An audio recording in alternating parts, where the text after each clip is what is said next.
নমস্কার বন্ধুরা, স্বাগতম জেসাস লাভ বাংলা চ্যানেলে। আজকের ভিডিওর টপিক হলো ভয় পেও না, ঈশ্বর তোমার সঙ্গে আছেন। আমরা অনেক সময় ভয় পাই। পরীক্ষার আগে, অন্ধকারে একা থাকলে, মা বাবা রেগে গেলে বা কোনো খারাপ খবর শুনলে মনে হয় মনটা ছোট হয়ে যাচ্ছে। কিন্তু আজ আমরা শিখব ঈশ্বর আমাদের ভয় থেকে মুক্তি দিতে চান। তিনি বলেন যেসাইও 41 অধ্যায় 10 পদ, ভয় করিও না, কারণ আমি তোমার সঙ্গে আছি। আজ আমরা জানব 4টি সহজ পয়েন্ট, যেগুলো আমাদের শেখাবে কিভাবে ঈশ্বর আমাদের ভয় দূর করেন আর আমাদের সাহস দেন। চলো শুরু করি। 1 নম্বর পয়েন্ট, ঈশ্বর সবসময় তোমার সঙ্গে আছেন।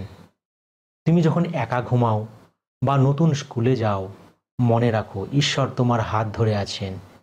যেসাইও 41 অধ্যায় 13 পদ, কেননা আমি সদাপ্রভু তোমার ঈশ্বর তোমার দক্ষিণ হস্ত ধারণ করিব, তোমাকে বলিব ভয় করিও না, আমি তোমার সাহায্য করিব। মানে তুমি একা নও, ঈশ্বর সবসময় তোমার পাশে হাঁটেন। 2 নম্বর পয়েন্ট, ভয় পেলেও তুমি দুর্বল নও। ভয় পাওয়া মানেই তুমি দুর্বল না। ঈশ্বর জানেন আমরা ভয় পাই, কিন্তু তিনি আমাদের সাহস দেন।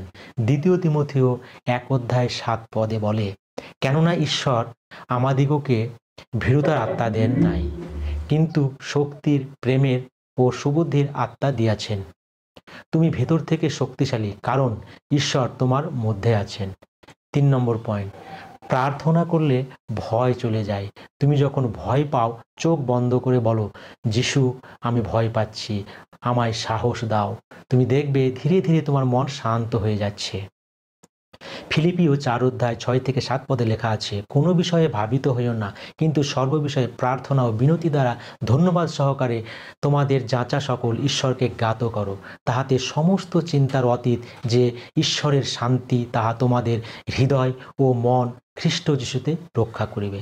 4 নম্বর পয়েন্ট, ঈশ্বর তোমাকে রক্ষা করবেন। যেমন মা বাবা তোমাকে আগলে রাখে, তেমনি ঈশ্বর তোমাকে সব বিপদ থেকে রক্ষা করেন। গীতসংহিতা 91 অধ্যায় 4 পদে লেখা আছে, তিনি আপন পালকে তোমাকে আবৃত করিবেন, তাহার পক্ষের নিচে তুমি আশ্রয় পাইবে, তাহার সত্য ঢাল ও তনু ত্রাণ স্বরূপ। তুমি নিরাপদ, কারণ ঈশ্বর তোমাকে আগলে রাখেন। বন্ধুরা, মনে রাখো, ভয় কেবল তখনই চলে যায় যখন আমরা বিশ্বাস করি ঈশ্বর আছেন। তুমি যদি ভয় পাচ্ছ, তবে বলো, ঈশ্বর আমি তোমার উপর ভরসা রাখছি, তুমি একা নও, কখনোই না। যদি এই ভিডিওটি তোমার ভালো লেগে থাকে, লাইক করো, কমেন্ট করো, চ্যানেলটি সাবস্ক্রাইব করো, যেন প্রতিদিন ঈশ্বরের সাহস ও ভালোবাসার কথা শুনতে পারো। ধন্যবাদ। ঈশ্বর সবার মঙ্গল করুক। আমিন।